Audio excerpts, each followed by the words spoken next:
தற்போது கிடைத்துள்ள அண்மை செய்தியை பார்த்துக் கொண்டிருக்கிறோம். வத்தலக்குண்டு அருகே தேசிய நெடுஞ்சாலை சுங்கச்சாவடி திறக்க எதிர்ப்பு தெரிவித்து டோல்கேட்டை சூறையாடிய விவகாரத்தில் பொதுமக்கள் மற்றும் விவசாயிகள் 300 பேர் மீது வழக்கு பதிவு செய்யப்பட்ட நிலையில் அடையாளம் காணும் பணி துவங்கப்பட்டுள்ளது.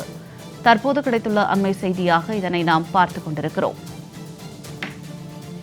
பொதுமக்கள் மற்றும் விவசாயிகள் 300 பேர் மீது வழக்கு பதிவு செய்து அடையாளம் காணும் பணி துவங்கப்பட்டுள்ளது. சிசிடிவி கேமரா மற்றும் செல்போனில் பதிவான காட்சிகளை வைத்து அடையாளம் காணும் பணி தற்போது துவங்கப்பட்டுள்ளது. விவரங்களோடு இணைகிறார் எமது செய்தியாளர் செல்வகுமார். வணக்கம் செல்வகுமார், இது குறித்த கூடுதல் விவரங்களை சொல்லுங்க. வணக்கம் ஜனனி.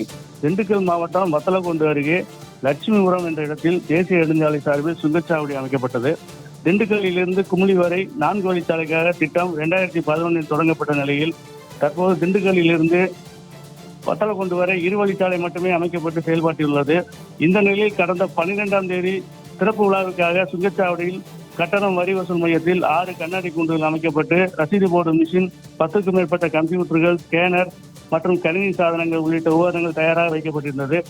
இந்த நிலையில் 4 வழிச்சாலை பணிகள் முழுமையாக நிறைவு பெறாமல் சுங்கச்சாவடியை செயல்பாட்டுக்கு கொண்டு வருவதற்கு பொதுமக்கள் மற்றும் விவசாயிகள் எதிர்ப்பு தெரிவித்த நிலையில் திடீரென அடையாளம் தெரியாத ஒரு கும்பல் சுங்கச்சாவடி மையத்தை அடித்து நொறுக்கினர். சுங்கச்சாவடியில் இருந்த கம்ப்யூட்டர், ஸ்கேனர், கணினி மற்றும் கண்ணாடி கூண்டு உட்பட அனைத்து உபகரணங்களும் உடைத்து சேதப்படுத்தப்பட்டன. இதில் ரூபாய் 30 லட்சத்துக்கு மதிப்பிலான பொருட்கள் கொள்ளை போனதாக கூறப்படுகிறது. ஏராளமான பொருட்களை அடித்து நொறுக்கப்பட்ட போது கணினி உள்ளிட்ட பொருட்களை சிலர் எடுத்து சென்றதாக கூறப்பட்டது.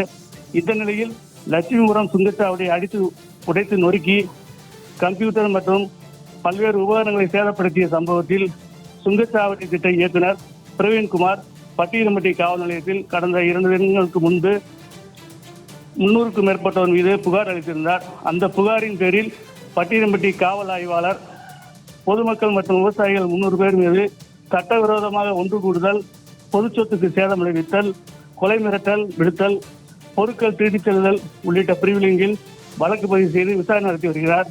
இந்த நிலையில் லட்சுமிபுரம் சுங்கச்சாவடியை அடித்து உடைத்து சேதப்படுத்திய பொதுமக்கள் மற்றும் விவசாயிகள் மீது நடவடிக்கை எடுக்கும் வகையில் சுங்கச்சாவடியை அடித்து உடைத்த போது சமூக வலைதளங்கள் வாயிலான வீடியோக்களை வைத்து சுங்கச்சாவடியை சுற்றியுள்ள கிராமங்களைச் சேர்ந்தவர்களை போலீசார் அடையாளம் காணும் நடவடிக்கையில் ஈடுபட்டு வருகின்றனர். மேலும் சம்பவம் நடைபெற்று 3 நாட்கள் ஆகியும் இதுவரை யாரும் கைது செய்யப்படவில்லை என்பது குறிப்பிடத்தக்கது. செல்வகுமார், தங்களுடைய தகவலுக்கு நன்றி.